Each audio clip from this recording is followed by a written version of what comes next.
خوبصورت دعا۔ یا اللہ، جو پریشان حال ہیں وہ اور اپنی ان پریشانیوں کو کسی سے بیان نہیں کرنا چاہتے، ان کی پریشانیوں کو دور فرما۔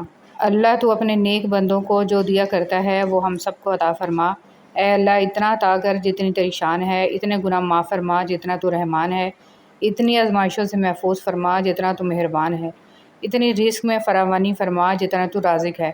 آمین ثم آمین یا رب العالمین۔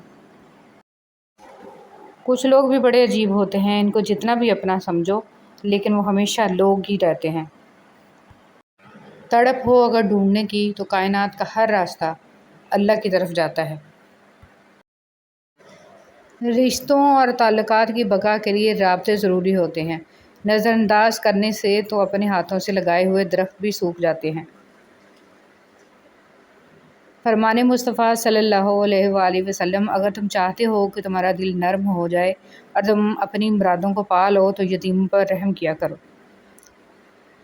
جب تم نماز نہیں پڑھتے تو یہ مت سوچو کہ وقت نہیں ملا، بلکہ یہ سوچو کہ تم سے ایسی کون سی خطا ہوئی کہ اللہ نے تمہیں اپنے سامنے کھڑا کرنا بھی پسند نہیں کیا۔ رسول صلی اللہ علیہ وسلم نے فرمایا، جو دنیا میں کسی مسلمان کی پریشانی دور کرتا ہے، اللہ تعالیٰ قیامت کے دن اس کی پریشانی دور فرمائے گا۔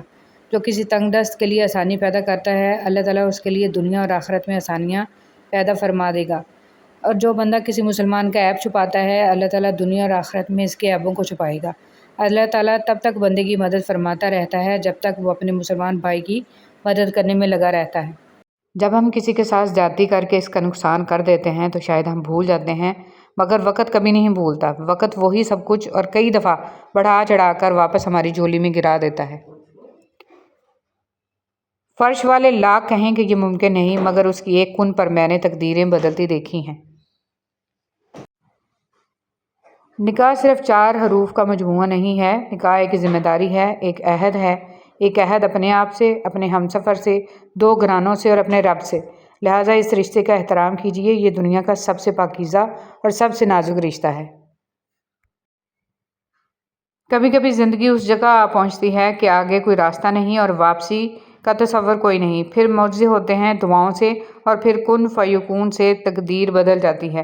بس صبر اور اللہ پر بھروسہ ضروری ہے۔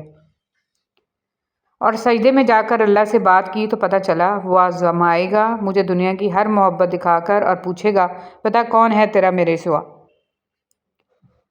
زندگی اگر آپ کماتے نہیں تو زندگی گزارنا مشکل ہو جاتی ہے، اور جب کمانے لگ جاؤ تو زندگی گزارنے کے لیے ٹائم نہیں ملتا۔ یا اللہ، مجھے نہیں معلوم کہ مجھ سے وابستہ رشتوں اور دوستوں کو کیا کیا مشکلات ہیں، پر تو سب جانتا ہے۔ یا اللہ، ان کی مشکلوں کو آسان فرما، انہیں اور وہ سب کچھ عطا کر جس کی انہیں ضرورت ہے، اور ان کو زندگی بھر خوشیاں اور کامیابیاں عطا فرما۔ آمین۔ فاختہ بھی پاگل تھی موسموں کی سازش سے، پھر فریب کھا بیٹھی، توپ کے دہانے میں گھونسلہ بنا بیٹھی۔ توبہ کا دروازہ کھلا ہے، اس سے بڑی خوشخبری اس دنیا میں کوئی نہیں ہے۔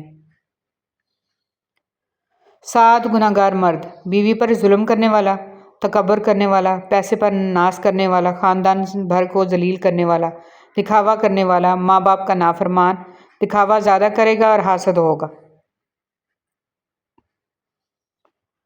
قبر میں عذاب کا سبب: ایک دفعہ رسول صلی اللہ علیہ وسلم 2 قبروں کے پاس سے گزرے تو فرمایا، ان دونوں قبر والوں کو عذاب ہو رہا ہے، اور باعث عذاب کوئی بڑی چیز نہیں، ان دونوں میں سے ایک پیشاب سے نہیں بچتا تھا اور دوسرا چغل خور تھا۔